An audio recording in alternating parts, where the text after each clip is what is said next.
എന്തായാലും ഉറപ്പാണ് UDF ആയിരിക്കും അടുത്ത പ്രാവശ്യം. 2031 BJPക്ക് ഒരു 25 സീറ്റ് കിട്ടും. 2036 അവര് മുഖ്യ പ്രതിപക്ഷമോ ഭരണകക്ഷിയായിട്ട് മാറും. അതായത് ഒരു വളരെ അടുത്ത കാലയളവിൽ തന്നെ.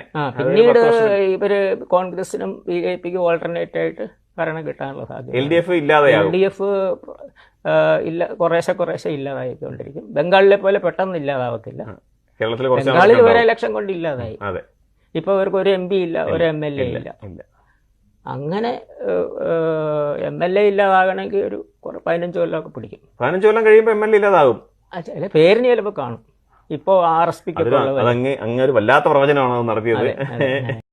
ഇന്ത്യൻ നാഷണൽ കോൺഗ്രസിന്റെ നേതൃത്വത്തിൽ ഐക്യ ജനാധിപത്യ മുന്നണി 100-ലധികം സീറ്റുമായി തിരിച്ചു വരും എന്ന് ഞങ്ങൾ ഉറപ്പു നൽകുന്നു.